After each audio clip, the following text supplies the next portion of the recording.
There is a sound that people in General Santos City will never forget.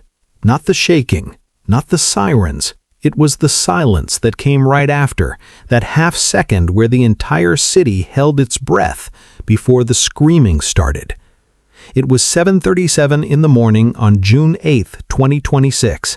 Thousands of school children had just lined up in their courtyards. Teachers stood at the front. Flags were being raised. It was the first day back after a long summer break, and for maybe 30 seconds, everything felt completely normal. Then the ground moved. Not a tremor, not a small shake. The earth beneath southern Mindanao snapped with the force of a magnitude 7.8 earthquake, one of the most powerful the Philippines has seen in decades. Concrete floors cracked, walls split, multi-story buildings that had stood for years came straight down in seconds. And before most people even had time to process what was happening, tsunami warnings were already being broadcast across 5 countries. Before we go any further, if this kind of coverage matters to you, hit subscribe right now. We cover the stories that go deeper than the headlines.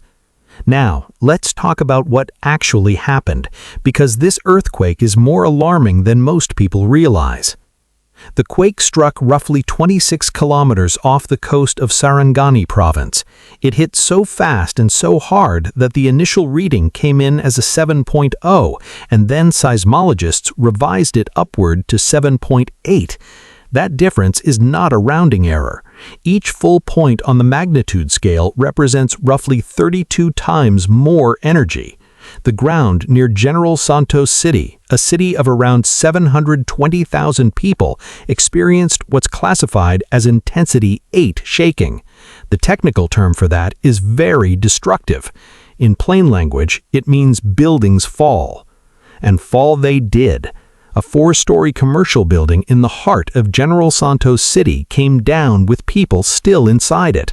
A university building was caught on camera mid-collapse, chunks of concrete peeling away floor by floor.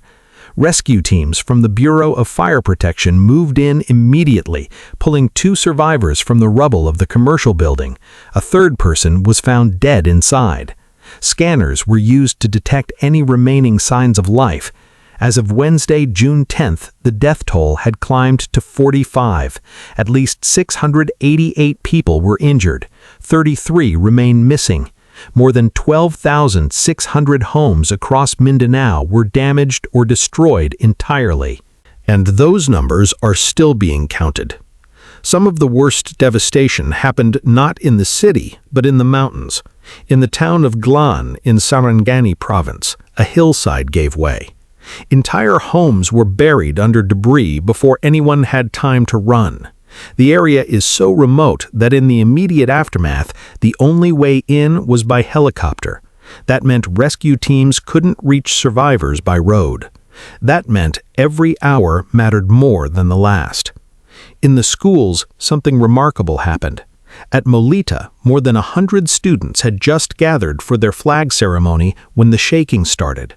Their principal later said that the children sat down and stayed still, and that stillness is likely the reason none of them were seriously hurt. At a hospital in General Santos, whose building was deemed too unsafe to enter, doctors moved outside and set up tents in the parking lot. Under the open sky, in the middle of the disaster response, they delivered a baby. That image, a child being born into the middle of all this chaos, says something about the people living through this. Now here is where this story gets genuinely frightening. This earthquake did not come from some random fault line nobody knew about. It came from the Cotabato Trench, a deep underwater chasm that runs right along the southwestern edge of Mindanao. This is one of the most dangerous geological structures in Southeast Asia, and the reason is simple. The trench sits almost directly against the coastline. When it ruptures and generates a tsunami, there is no vast stretch of ocean for the wave to lose energy crossing. The water arrives in minutes, sometimes 2, sometimes 5. The last time this trench produced a major event was 1976. That earthquake was estimated at magnitude 8.0. It generated a tsunami with waves standing 9 meters high. It swept more than 700 kilometers of coastline. Around 8,000 people died, most of them before dawn, most of them never seeing the water coming. This time, the tsunami measured just over 1 meter. Coastal gauges in multiple locations registered waves, 83 centimeters in one location, 30 centimeters in another. Ripples were detected as far away as southern Japan. 5 countries received tsunami warnings: the Philippines, Indonesia, Palau, Taiwan, and Papua New Guinea. All of them were watching the same trench. So why was this tsunami so much smaller than 1976? The answer comes down to depth. This rupture broke deeper underground, over 30 kilometers down inside the slab. A deeper break displaces less seafloor. Less seafloor displacement means a smaller wave. That single geological variable, something no warning system controls, something no engineer designs around, is the difference between a 1-meter wave and a 9-meter wall of water. The warnings were canceled after 6 hours, but let's be very clear what that actually means. It does not mean the danger has passed. The Cotabato Trench has not been discharged. It has not reset. It is exactly where it has always been, locked and loaded.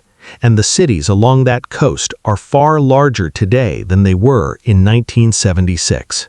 As of right now, the rescue operation involves over 1,200 emergency personnel on the ground. Japan and Australia have sent international response teams. The Philippine Air Force deployed aircraft for rapid damage assessment. The Coast Guard sent 150 responders to General Santos alone. The Philippine Red Cross was placed on its highest alert level. Power has been cut to roughly 280,000 households across 6 provinces.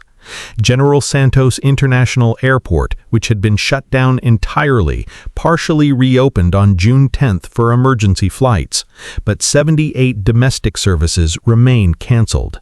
Around 6,000 school buildings are sitting empty while engineers inspect them one structure at a time before children are allowed back inside. More than 35,000 families have been affected. Over 6,300 of them are currently living in evacuation centers. The aftershocks have not stopped. The largest since Monday measured 6.5, strong enough on its own to be called a significant earthquake. Each time a strong aftershock rolls through, rescue teams have to stop what they are doing, step back from the rubble and wait, then climb back in, then wait again. The ground beneath Mindanao has been shaking for 72 hours straight. Here is the larger picture that cannot be ignored. This is not the Philippines having a bad week. This is a nation absorbing disaster after disaster in a pattern that has been building for years. 8 months ago, a 6.9 magnitude quake struck Cebu and killed 72 people, the deadliest tremor the country had seen in over a decade. Then Typhoon Kalmygi hit just weeks later, making 8 landfalls, displacing 600,000 people and pushing emergency teams who were already exhausted back into the field. Now this. The Philippines absorbs roughly 20 typhoons every year. It sits inside the Pacific Ring of Fire. Its major population centers are built within reach of fault lines that have already proven within living memory what they can do. General Santos is now under an official state of calamity. A price freeze on basic goods has been imposed to stop profiteering. The Department of Public Works is prioritizing bridges and roads to get aid in and survivors out. But here is the truth that sits beneath all of it. The people sleeping in parking lots and tents tonight are not sleeping there because a warning system failed. They are not sleeping there because the government was slow. They are sleeping there because the earth moved, and that is something no one on this planet can stop or predict. What can change, what has to change, is how much of a city is built to survive it. 47 people are confirmed dead. Hundreds more are injured. Dozens are still missing. And underneath the ocean, 30 kilometers down, the slab that cracked on Monday morning is slowly settling into its new position. The Cotabato Trench is still there. It has always been there. And the only question that has ever mattered, the only one that will matter the next time it moves, is how many people are ready for what it can do.